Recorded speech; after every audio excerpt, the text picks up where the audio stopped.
थोडीशी disappointment as a player नेहमीच राहणार, कारण ट्रॉफी नाही आली.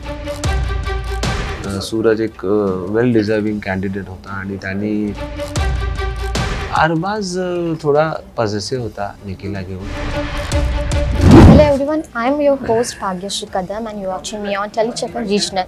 आणि आज आपल्यासोबत आहेत अभिजित दादा, जे आणि या 70 दिवसाच्या जर्नीमध्ये सगळ्यांचं मन जिंकून घेतलं आहे. हॅलो अभिजित दादा, कसा आहे तू? मस्त मस्त.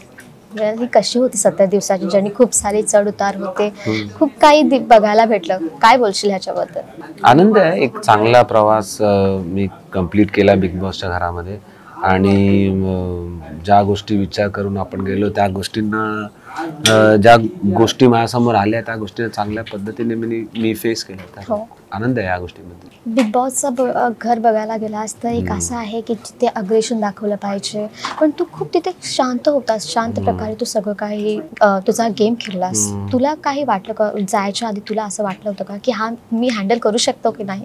मला वाटलं नव्हतं की मी अशा गोष्टी हँडल करू शकेन.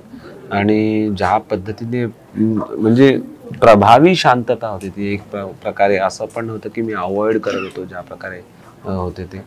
त्यामुळे खूप आनंद झाला आणि एक चांगल्या वेगळ्या पद्धतीने मी तो गेम हाताळला. त्यामध्ये पण मला खूप बरं वाटलं. तू फर्स्ट रनरअप आहेस, पण आम्ही तुला त्या ट्रॉफीकडे बघत होतो. आम्हाला असं वाटलं होतं की तू ती ट्रॉफी जिंकणार.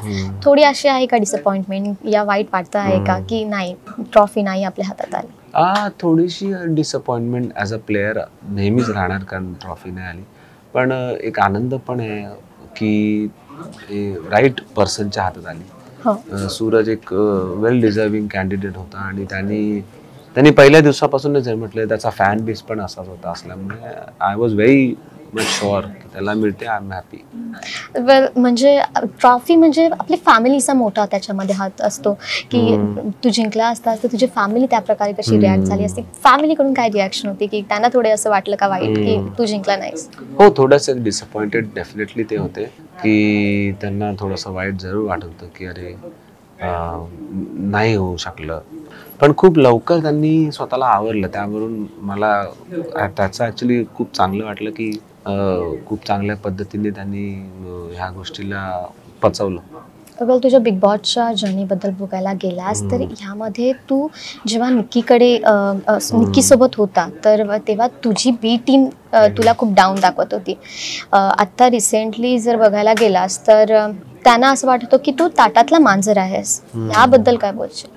मला काय त्याबद्दल बोलून आता मी काय करणार? त्याबद्दल त्या इश्यूजला त्या लोकांनी बघितलंय, त्यामुळे मी त्या गोष्टी सांगून काय फायदा नव्हता.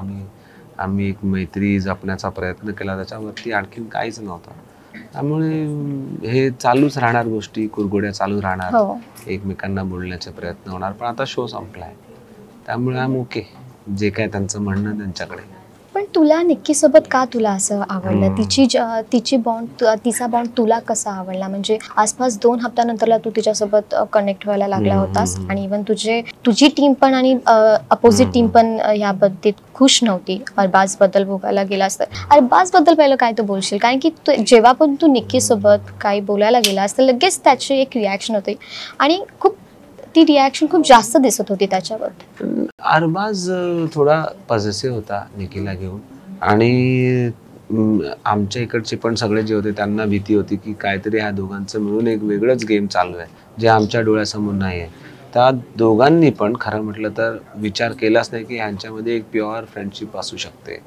आता पण मी ज्या वेळेला अशा गोष्टींबद्दल विचार करतो त्यावेळेला मला वाटतं की म्हणजे सगळे असं विचार करू शकतात की इनसिक्युअर राहूच शकतात अशा घरामध्ये जिथे त्यांना माहिती आहे की प्रत्येक जण एक गेम खेळायला आलाय. तिथे मी मे बी असा विचार करतो की ठीक आहे, मी गेम तुमच्यावर खेळेन पण फ्रेंडशिप तिच्यावर ठेवेन. पण ते त्यांना समजलं नाही आणि म्हणून हा जो एक इम्बॅलेन्स होता, हा जो एक प्रकारचा खेळ होता तो नेहमी समोरासमोर आलेला. अभिजित दादा जेव्हा रिसेंटली आता ग्रँड फिनालेच्या आदल्या दिवशी जर बघायला गेलंस तर डीपी दादा आणि अंकिता असं त्यांना वाटत होतं की त्या दोघांना कॉर्नर केलं जात आहे, बरोबर. आणि इवन जेव्हा तू ते वॉशरूमचा सीन ज्यामध्ये तू त्यांना विचारायला गेलंस की काय तुम्ही शांत काय, तर अंकिता त्याच्या उलट काहीतरी वेगळंच बोलायला लागली की तुला म्हणजे ती सिच्युएशन खूपच वेगळी दिसत होती. तुला काय म्हणजे तू बोललास पण मी नॉर्मली तुम्हाला विचारतोय, तर त्यांची रिॲक्शन खूप ओव्हर होती. ते त्यांना मला एक टार्गेट करायचंच होतं आणि पण मला हे दाखवायचं नव्हतं की त्यांचा जो मुद्दा आहे तो बरोबर आहे. त्यामुळे टार्गेट करताना पण मी मुद्दे व्यवस्थित मांडण्याचाच प्रयत्न करत होतो आणि कसे लोकांसमोर कसं मी त्यांची एक बाजू जी खोटी बाजू आहे ती दाखवेन ह्याचाच प्रयत्न झाला तो एक तर. बिग बॉसच्या घराबाहेर आला आहेस तर तुझा मोस्टली जास्त बॉन्ड कोणासोबत असेल? आत्ता असं बघायला गेलं तर तसे तर कोणी फ्रेंड्स उरले नाहीये. आता माहिती ना जे लोकांची माझं रिलेशन चांगलं होतं, जान्हवी बरोबर चांगलं रिलेशन राहिलेलं, निकी बरोबर चांगलं रिलेशन होतं, सूरज बरोबर आहे चांगलं. आता ह्यापैकी बघूया आता कोणावर काय कसं पुढे जावं. थँक्यू अभिजित दादा आमच्यासोबत कनेक्ट झाल्याबद्दल, आमच्यासोबत शेअर केल्याबद्दल. नेक्स्ट तुझ्या फॅन्सला तू काय मेसेज देणार? बस सर्वांना मी हेच सांगू इच्छितो, ज्या प्रकारे तुमचं प्रेम राहिलं, तुमचा सपोर्ट राहिला, thank you so much for giving me so much love. असेच माझ्याबरोबर सतत राहा आणि आपण लवकरच नवीन प्रोजेक्टसाठी भेटू. आणि प्लीज एक सर सुटाची एकच लाईन कर. गुणगुणावे गीत वाटे शब्द मिळू दे थांबना, बोलकेचा बोल तू इतके कळू दे थांबना, गुंतलेला श्वास हा सोडवू दे थांबना, तोल माझा सावरू दे थांबना, थांबना, थांबना. थँक्यू सो मच आणि wishing you happy birthday. Thank you.